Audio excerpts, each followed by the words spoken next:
पालकमंत्री मी दोघेही 2009 ते 14 पर्यंत आमदार म्हणून काम केलं।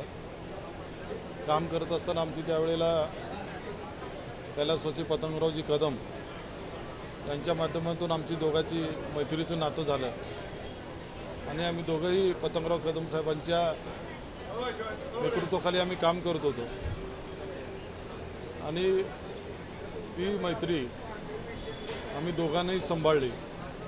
त्यांनी सततनं 4थी टर्म आज आमदार झाले, मंत्री झाले आणि सोलापूर जिल्ह्याचे पालकमंत्री झाले।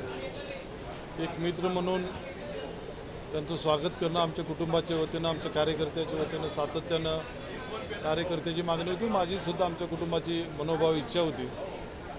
मागच्या 3-4 वेळा आले, पण काही कामानिमित्त किंवा बिझी शेड्यूलमुळं त्यांना येणं जमलं नाही। पण आज थोडा वेळ होता, मी त्यांना फोन केला, तुम्ही येणार आहे तर आपण नक्की मी तुमच्या घरी येणार, आणि ते आज आमच्या घरी आले। आमच्या कुटुंबाला आणि आमच्या सर्व कार्यकर्त्यांना अतिशय आनंद झाला। मैत्रीचं नातं जपणारा नेता, एक कार्यकर्त्याची कदर करणारा जयकुमार गोरे साहेब आहेत। त्याने आमच्या घरला आले आणि राजकीय याच्यात कुठलंच काय हेतू नाही आहे त्यांचा, आणि माझा एक मैत्रीचं नातं जपण्यासाठी आज आमच्याकडं आलेले आहेत। मार्केट कमिटीच्या निवडणुकीत बिलकुल त्याची चर्चा झाली नाही।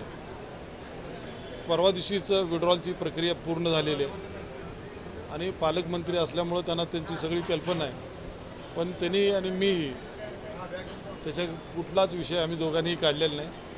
बाकीचं कौटुंबिक आमचं नातं असल्यामुळं एकमेकाच्या दुःखामध्ये आम्ही नेहमी सुखामध्ये सामील होत असतो। त्या माध्यमातून तुमच्यासमोरच सगळं आम्ही बसलो होतो, कुठली असं जाहीर चर्चा पण झाली नाही, गोपनीय चर्चा पण झाली नाही। एक नातं असल्यामुळं त्यांनी माझ्याकडे आले। त्यांचा तो मोठेपण आहे, ते BJPमध्ये आहेत, एक जबाबदार मंत्री आहेत, पालकमंत्री आहेत, तरीसुद्धा सोलापूर जिल्ह्यातले 4-5 आमदार हे भाजपचे असतानासुद्धा त्यांनी कुठलाही विचार न करता माझ्याकडे आले। मी त्यांचं कौतुक करतो आणि असंच मैत्रीचं नातं आमचं राहावं हीच मी एक मनोभावने इच्छा व्यक्त करतो।